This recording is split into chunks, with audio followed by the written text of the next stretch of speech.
Welcome to Chapter 4 of the NFV 101 course. This chapter is titled Industry Landscape. We are about halfway through the course and I sincerely hope you're enjoying it. We will start with the NFV architecture. The NFV architecture is based on the ETSI NFE architectural framework. ETSI, as we mentioned earlier, has done some groundbreaking work in the area of NFV, which started with the definition of the reference architecture. So we are going to first look at the ETSI NFV architecture framework, and then we'll look at a couple of extensions where the original framework has been extended by some of the open source projects. The light gray box shows the scope of the ETSI NFV architectural framework, and at the bottom left you have the NFV infrastructure. NFV infrastructure is the hardware and the software, virtualization software, that provides the layer on which virtual network functions can run on. NFVI further consists of two layers: the physical infrastructure, which is essentially the hardware, and virtual infrastructure, which is the virtualization software layer. NFVI physical infrastructure consists of compute, storage, and network hardware. Compute hardware is typically industry standard servers. These are high volume servers that are used by enterprises, by web scale, web giants. So these are mass manufactured, extremely high efficiencies, and which drives down cost.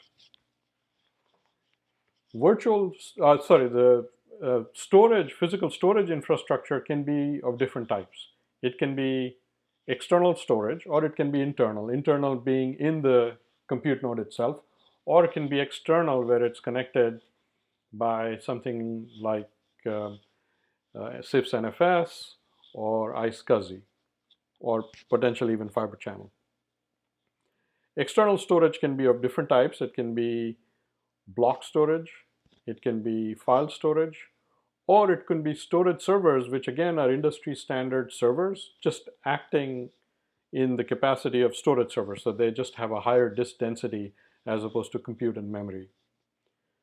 That takes care of the physical infrastructure from a storage point of view. Then you have network, where it can be traditional switches and routers, or they can be bare metal switches based on industry standard switch chips. So above the physical infrastructure, physical NFVI, you have the virtual NFVI. The virtual layer, as you might expect, consists of virtual compute, virtual storage, and virtual networking. Virtual compute, as we'll take a look at, is the compute layer that provides virtualization of hardware resources. Storage and networking do the same thing for storage and networking respectively. And we'll look at it in a little bit more detail, so I'm not going to go in depth at this point. Above the NFVI, you have VNFs. VNFs are virtual network functions that used to be physical network functions. They have been virtualized, potentially rewritten to be a lot more cloud optimized or even cloud native, and that's the VNF layer. So that's essentially between the VNF and the NFVI, you have your data plane. That's where packets come in, get processed, and leave. A VNF can come with its own element management system that provides monitoring and management functions. It need not, but it can. On the right-hand side, you have the control path. At the bottom, you have the virtualized infrastructure manager. That's the cloud software that is managing your virtual resources. So it's an API-driven layer that cloudifies the virtual infrastructure so that it can be requested through self-service APIs.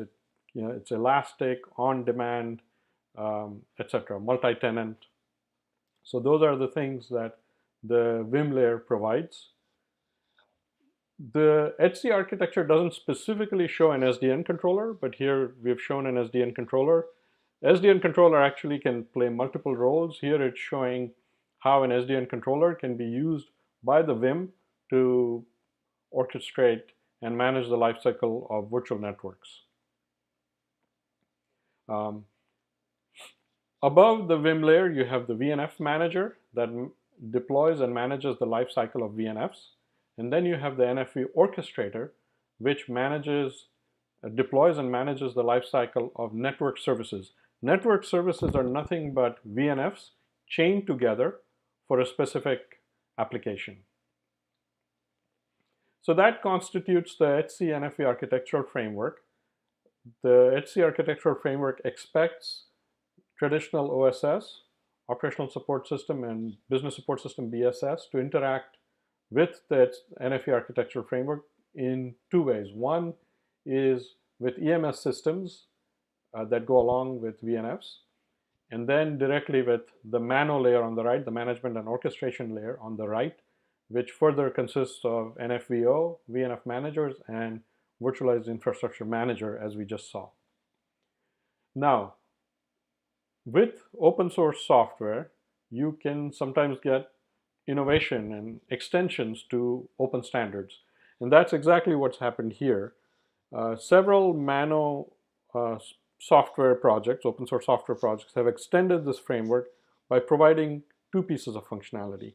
First is a design studio, and that can be used to design onboard VNFs, design network services, and a variety of other functions.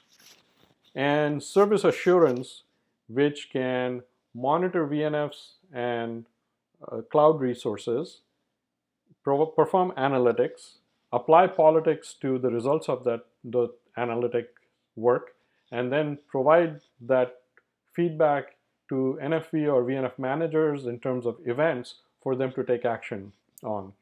So that fully automates the operational piece that we talked about earlier, where the network is truly fully automated. So those are two extensions that we are seeing more and more.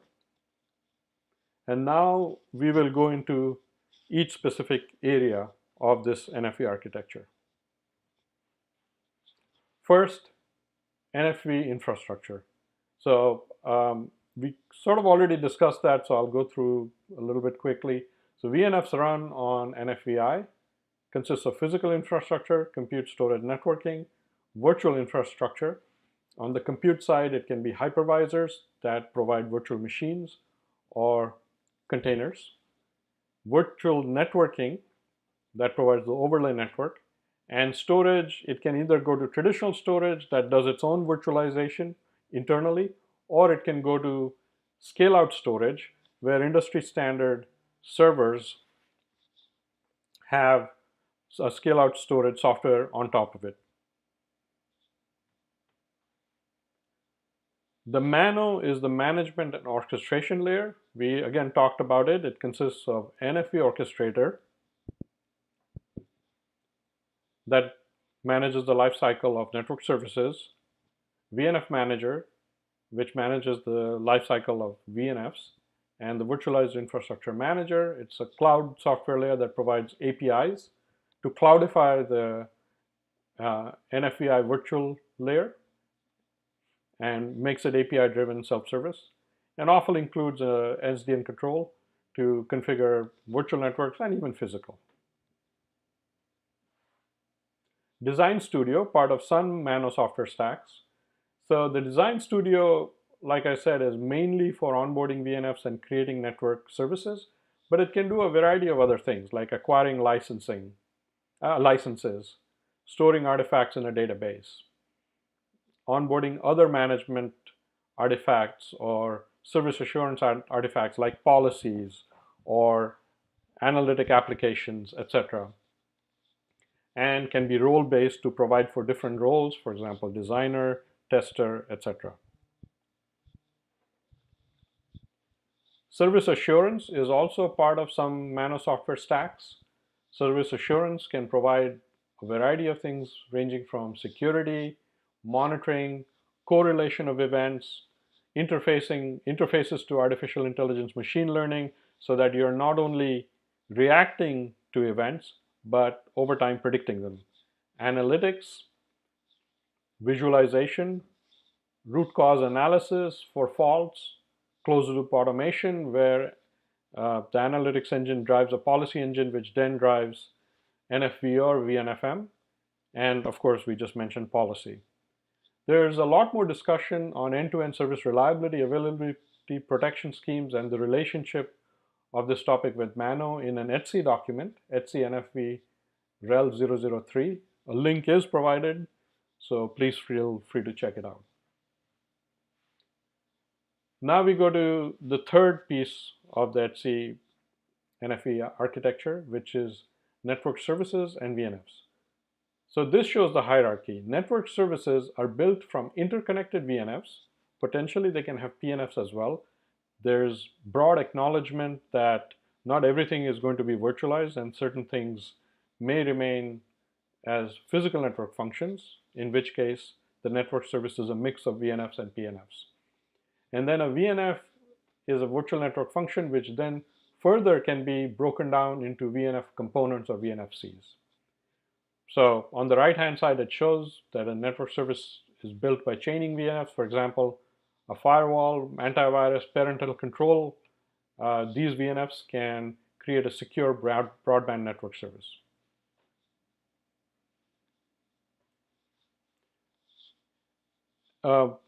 ETSI, just let's drill down a little bit more. ETSI has done a lot of work in creating specifications in the NFV space. The activities have been in 3 specific release trains. Release 1 happened in 2014, which was mostly around feasibility of NFV. That's what the group, NFV industry standard group, was trying to establish. Baseline studies, there were some baseline specifications. The architecture framework was fully defined, which each component described in detail. 2016 was release 2. The focus was interoperability of NFV solutions. So the work was mostly on requirements, specifications of interfaces and descriptors, so VNF packages, VNF and network service descriptors, hardware, data plane acceleration. It can be hardware, it doesn't need to be hardware, it can be hardware or software. NFV Manno interfaces were worked upon. And 2018 is release 3, which has really been about getting a lot more specific. So enriching the architecture framework, deployment and ops readiness, working on charging and billing, licensing, policy framework, working on multi-site, cloud native support, and getting down in a lot more details in terms of new requirements, specification of interfaces and descriptors. So we're switching gears just a little bit. VNF interoperability and performance testing is an important topic. We touched upon it in an earlier chapter, but traditionally where the burden of interoperability and establishing performance for a VNF was in the hands of the vendor, some of it may now move over to the service provider. And here's the reason. So what you see on the left is the desired state, and on the right is the undesired state. So what you want is to test the VNF, which is essentially the device under test, on your NFVI. So whatever NFVI you have selected, along with whatever Vim layer that you have selected, in an environment that faithfully represents your production environment. So your performance tests, your traffic generator. So that's the desired test under which interoperability and performance testing should be established. The right-hand side shows sort of an undesired state where an operator or service provider may end up relying on vendor-provided interoperability and performance testing. But here's why it's suboptimal. Because the NFVI chosen, the specific Vim chosen, the configurations chosen, tests, and traffic generator will all be skewed to bring out the VNF in the best light, which is not necessarily representative of the production environment that the operator has. So for example, I've heard of a VNF vendor who did their testing on a server with 10 gig Ethernet NICs. Now, I don't even know how they did that. They must have had PCI extenders, but that's completely not representative of a production environment. Furthermore, their testing saturated all the CPUs, all the cores and all the CPUs to 100%, leaving no CPU cycles for anything else. Again, not exactly representative of a real life situation. So for these reasons, operators should use their own software and or configurations to ensure consistent benchmarking of VNFs in a CI pipeline. Why does it need to be a CI pipeline? Why can't you just do this testing once and forget it? Well, the reason for this is that different VNFs are getting updated at different rates. One VNF may show up in 2 months, another VNF may get updated in another 3 months, and it's completely uncoordinated. VNF vendors don't coordinate their cycles with each other. So meaning you sort of have to keep doing this testing on a continuous basis. It's not like you can do it once in 18 months or anything. This methodology also enables onboarding of different VNFs from different vendors onto an environment that's representative of the operator's production environment. It enables like-for-like comparisons of different VNF offerings. If you were to use the undesired state, there is no way to compare two VNFs because the testing would have been done in two completely different environments. So by doing it in the left-hand side, which is the desired state, it's possible to compare VNFs. And it's possible to obtain realistic indication of how a VNF will perform in the operator's environment. And there are some open source frameworks such as NFV, which has done a ton of work in the area of CI pipelines and test frameworks, which can be used to do this type of testing. And in fact, China Mobile and Orange have publicly stated how they've been using OPNFV for purposes such as these. In conclusion, ETSI has played a pivotal role in the definition of NFE architecture and just a variety of specifications. And open source stacks have extended the ETSI architecture in a couple of directions that we talked about.